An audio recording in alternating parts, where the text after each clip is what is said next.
Good afternoon. My name is Debbie Dyer. I'm here to speak to you about a government initiative to locate missing persons and solve cases of unidentified persons. On any given day, there are as many as 100,000 active missing persons cases in the United States. More than 40,000 sets of unidentified human remains lie in morgues, evidence rooms, and cemeteries across the country. In the spring of 2005, the National Institute of Justice assembled federal, state, and local law enforcement officials, medical examiners and coroners, family members, victims advocates, and key legislators for a meeting in Philadelphia. The meeting was called the Identifying the Missing Summit. It defined major challenges in investigating and solving missing persons cases. As a result of the summit, the Deputy Attorney General created the National Missing Persons Task Force and charged the U.S. Department of Justice with identifying every available tool and creating new ones that would help solve these cases.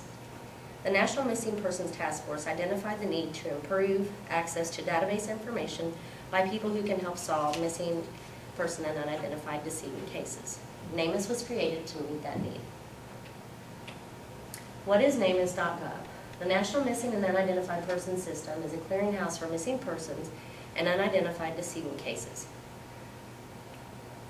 NamUs is a free online system that can be searched by medical examiners, coroners, law enforcement officials, and the general public to solve these cases.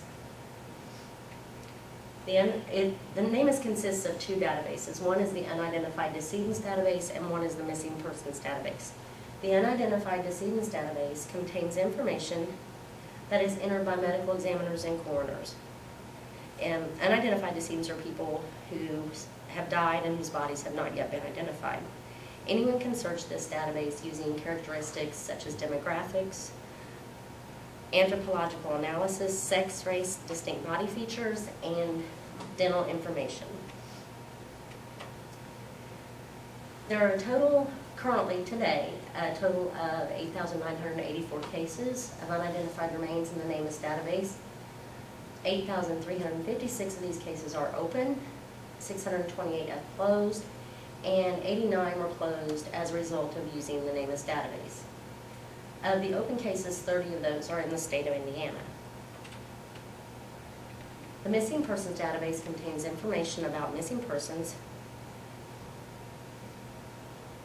that can be entered by anyone after verification by law enforcement.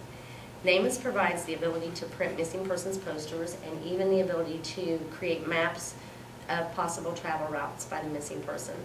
Other resources include links to state clearinghouses, medical examiner sites, law enforcement agencies, and victim assistant groups. In the database, there are currently 10,288 cases of missing persons.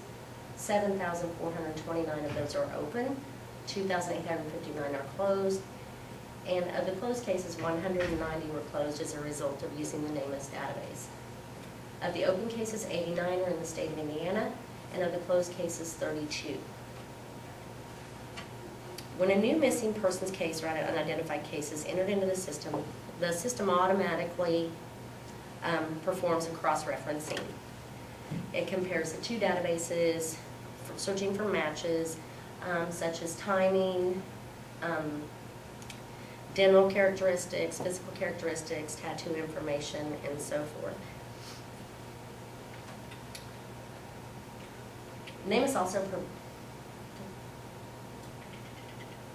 NamUs reporting and searching system will improve the quantity and quality of and access to data on missing persons and unidentified human remains. Through NamUs, a diverse community of criminal justice professionals, medical examiners, victim advocates, and family members of missing persons, and the general public can now contribute to solving these cases. I wanted to show you some cases that I have turned in as a result of my searches on NamUs. These are cases submitted to law enforcement that are pending DNA analysis or dental record confirmation. This is Ron Yakimchuk. He and his wife Terry went missing from Canada in 1973. The unidentified male to the right was located in 2003 in Minnesota. It was thought that Ron and Terry had possibly taken a route through Minnesota from Canada, so I looked at these and considering physical characteristics, age, and I spoke with family and friends of Mr. Yakimchuk, and they said the dentals appear similar, so I thought it warranted a check, and this is currently awaiting DNA testing. Barbara Louise Cotton went missing in 1981 from North Dakota, and Barbara had some physical abnormalities. She had scoliosis.